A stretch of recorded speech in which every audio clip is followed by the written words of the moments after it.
Abonnez-vous à la chaîne et n'oubliez pas d'activer la cloche de notification afin de recevoir chaque semaine de nouvelles vidéos. Merci.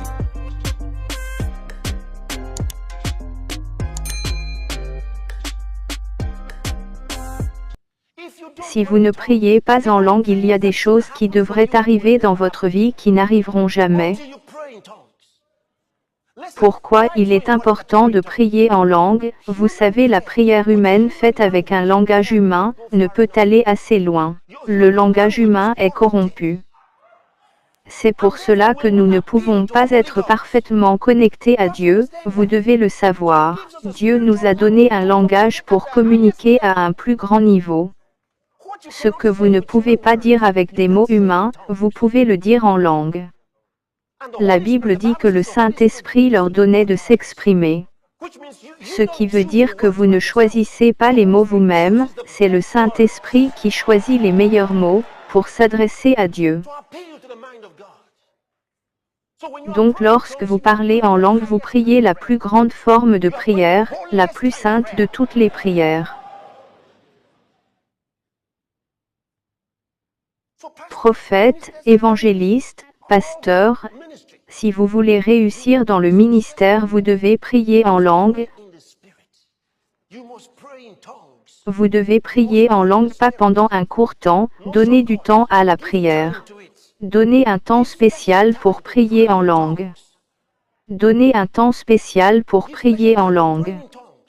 Si vous priez en langue suffisamment, rien ne pourra arrêter votre succès. Rien ne pourra arrêter votre croissance.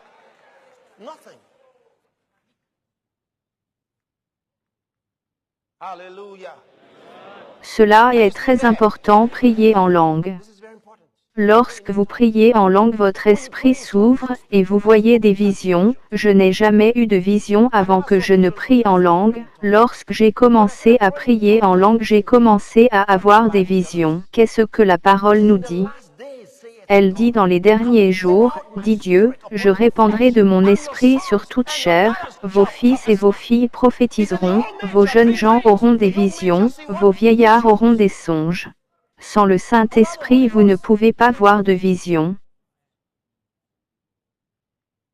Quand il a dit vos vieillards auront des songes, cela ne veut pas dire que les anciens de l'Église auront des songes, ce n'est pas de cela qu'il parle.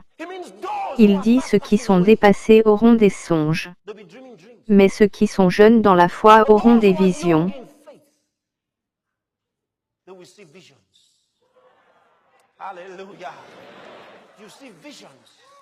Des visions, des visions.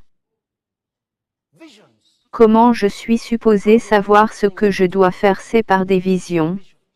Je vois des visions quand je prie. Je dis aux gens, je ne sais pas ce qui se passe quand vous priez, moi quand je prie je vois des visions. Il n'y a pas d'autre façon de faire ce que nous faisons. Comment vous pouvez faire ces choses avec une compréhension humaine?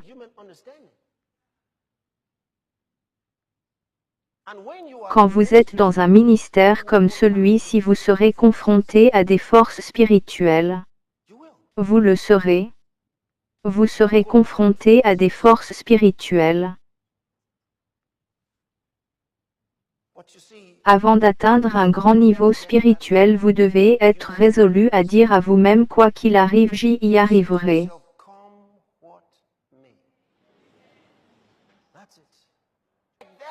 Quand vous priez en langue, vous allez...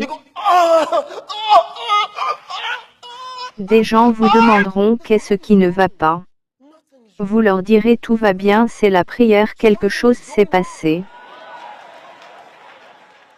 Quelque chose s'est passé.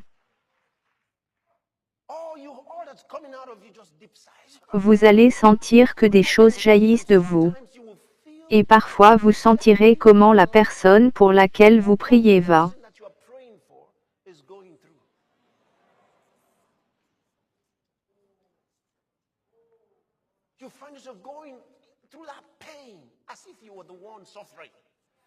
Vous devez souffrir dans la prière, car si vous ne priez pas comme ceci, des mauvaises choses se produiront dans la vie de vos membres d'église et vous n'aurez pas de solution.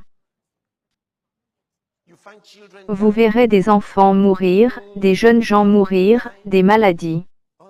Différentes choses se produiront. Des choses terribles se produiront dans la vie des membres de l'Église. Pourquoi? Parce que ce pasteur ne sait pas prier en esprit. Et parce qu'il ne leur a pas appris à prier en langue. Si vous priez en esprit, vous verrez des membres de votre Église qui vous diront, « La nuit dernière je dormais mais subitement je me suis réveillé, et j'ai commencé à prier en langue, je ne sais pas pourquoi mais je priais. » Et le lendemain vous verrez des témoignages extraordinaires.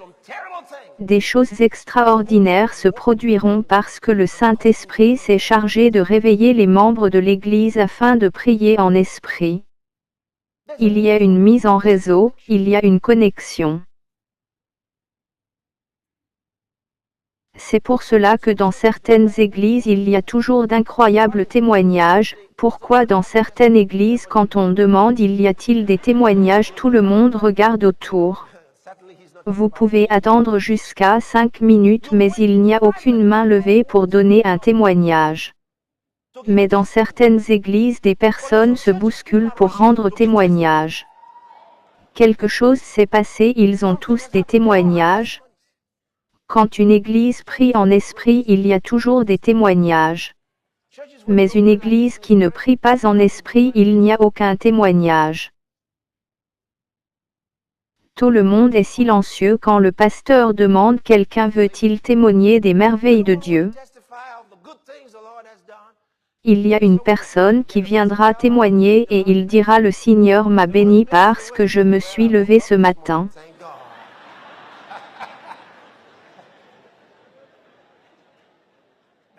Ceci n'est pas un miracle, c'est normal.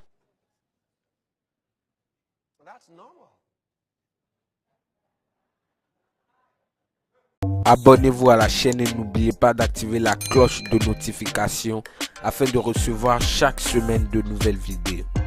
Merci.